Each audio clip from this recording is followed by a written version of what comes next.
Sir ये एक बहुत मोस्ट इम्पॉर्टेंट टॉपिक है। अगर आप सीटेट पेपर वन की तैयारी कर रहे हैं और वो आप देने वाले हैं एग्ज़ाम, तो कुछ ऐसे मोस्ट इम्पॉर्टेंट टॉपिक्स हैं जो हर साल एग्ज़ाम में उनमें से क्वेश्चंस आते हैं। तो मैं आपके लिए हर रोज़ एक नई वीडियो लाती रहूँगी उन्हीं नए नए टॉपिक्स के साथ। तो आज शुरुआत करते हैं। भुज में जो भूकंप के झटके आए थे उससे रिलेटेड कौन कौन से क्वेश्चंस आते हैं, वो सारी चीज़ें आज मैं बताने वाली हूँ और उस टॉपिक को आपको मैं क्लियर करने वाली हूँ। तो शुरू करते हैं। तो भुज में भूकंप के झटके, इसमें जो मेन जो क्वेश्चन आता है ना, वो आपको ये डेट याद रखनी है कि 26 जनवरी 2001 को भुज शहर में रिएक्टर स्केल पर 6.9 की तीव्रता वाला भीषण भूकंप आया था। ये क्वेश्चन बहुत ज़्यादा आता है कि जो भूकंप था वो किस डेट को आया था। सेकंड है इसके क्या क्या प्रभाव थे, क्या क्या चीज़ें, कितनी चीज़ें वहाँ पर ख़राब हुई थी, वो सारे पॉइंट्स में दे रखे हैं। स्कूल सर्वाधिक प्रभावित हुए थे। स्कूलों की इमारतें गिरने से कम 971 छात्रों एवं 31 शिक्षकों की मौत की आशंका। थर्ड है भुज में निराशाजनक राहत। भूकंप के 3 दिन बाद ही भी हर व्यक्ति तक भोजन, कंबल, दवाएं आदि न पहुंचने के कारण हालत चिंताजनक थी। भुज की तबाही। फोर्थ, फोन लाइनें, जल पाइप लाइनें, विद्युत स्टेशन एवं संचार लाइनें सभी अवरोधित हो गए थे। सारी चीज़ें बंद हो चुकी थी, कोई किसी से कांटेक्ट नहीं कर सकता था। एंड फिफ्थ, शहर में आग, चारकोल एवं अंगीठियों के पलटने के कारण अनेक स्थानों पर आग लग गई थी। सिक्स्थ, भूकंप प्रभावित क्षेत्र आपातकाल की घोषणा। राष्ट्रपति ने आपातकालीन स्थिति की घोषणा कर दी थी। सेवेंथ, मुख्यमंत्री की केंद्र से अपील। गुजरात सरकार इस संकट का सामना करने के लिए केंद्र से वित्तीय सहायता मांगी थी। तो ये सारी चीज़ें इसमें हुई थी। अब इसके ना कुछ स्केल्स थे कि कौन सा जो भूकंप है कितनी तीव्रता का होता है। जैसे कि भूकंप का जो भूकंप का मापन एक यंत्र से किया जाता है जिसका नाम है भूकंप लेखी। ये आपको याद रखना है कि उस यंत्र का नाम क्या है, भूकंप लेखी। ये क्वेश्चन आता है। भूकंप की तीव्रता रिएक्टर स्केल पर मापी जाती है। जिस भूकंप की तीव्रता 2.0 अथवा उससे कम होती है उसका प्रभाव नहीं के बराबर होता है। जिस भूकंप की तीव्रता 5.0 होती है वह वस्तुओं के गिरने से क्षति पहुंचा सकता है। जिस भूकंप की तीव्रता 6.0 अथवा उससे अधिक होती है तो उसकी कंडीशन में क्या होता है, अथवा उससे अधिक होती है वह बहुत शक्तिशाली, और जिसकी तीव्रता 7.0 अथवा अधिक होती है वह सर्वाधिक शक्तिशाली समझा जाता है। तो ये इसके कुछ स्केल से रखे हैं। ये भी आपको मेन चीज़ें हैं, ये याद रखनी है आपको कि किस भूकंप पर क्या क्या कंडीशन आ सकती है।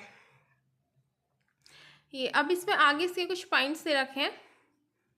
भुज के भूकंप में सिर्फ इतना ही। अब है वायुमंडल की संरचना। इसमें से हर साल 1 से 2 क्वेश्चन जरूर आते हैं, चाहे वो मैचिंग में आए, एमसीक्यू के रूप में आए, मतलब आता ही है। इसके अंदर ना स्टेजेस दे रखी हैं कि सबसे ऊपर कौन सी लेयर होती है। वायुमंडल, हमारा वायुमंडल 5 परतों में विभाजित है जो पृथ्वी की सतह से आरंभ होती है।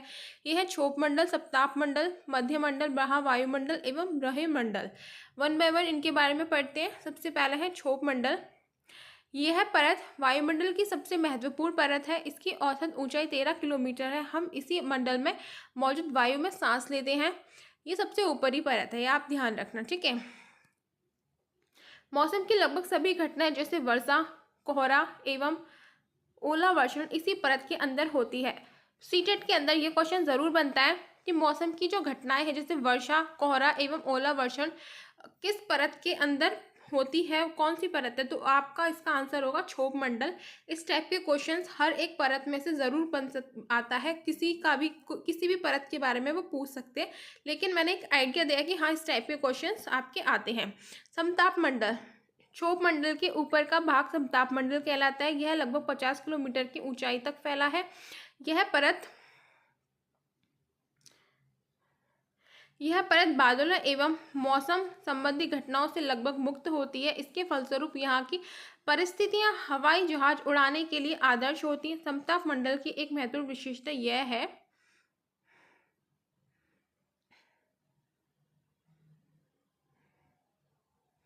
कि इसमें ओजोन गैस की परत होती है। यह परत सूर्य से आने वाली हानिकारक गैसों से हमारी रक्षा करती है। तो समताप मंडल के बारे में इसमें बता रखा है कि इसके अंदर परिस्थितियाँ कौन सी होती है हवाई जहाज उड़ाने की। हवाई जहाज किस वायुमंडल की किस परत के अंदर उड़ाया जा सकता है, समताप मंडल होती है वो परत। और इसमें ओजोन गैस की परत होती है। ये दो मेन चीज़ें हैं जो आपको याद रखनी है। सीटेट के पेपर में ये क्वेश्चंस मैंने देखे हैं, ये आते हैं, तो मेन चीज़ है ये, आपको ये याद रखनी है अच्छे से। अब आती है मध्यमंडल। ये वायुमंडल की तीसरी परत है। ये समताप मंडल के ठीक ऊपर होती है। ये लगभग 80 किलोमीटर की ऊंचाई तक फैली है। अंतरिक्ष में प्रवेश करने वाले उल्कापिंड इस परत में आने पर जल जाते हैं। नेक्स्ट है ब्राहा वायुमंडल। ब्राहा वायुमंडल में बढ़ती ऊंचाई के साथ तापमान अत्यधिक तीव्रता से बढ़ता है। आयन मंडल इस परत का एक भाग है। यह 80 से 400 किलोमीटर तक फैला है। अब इसमें नेक्स्ट है रेडियो संचार के लिए इस परत का उपयोग होता है। वास्तव में पृथ्वी से प्रसारित रेडियो तरंगे इस परत द्वारा पुनः पृथ्वी पर परावर्तित कर दी जाती हैं। तो ये भी एक मेन पॉइंट है जो आपको याद रखना है। अब सबसे जो लास्ट आती है वो बहिर्मंडल आती है।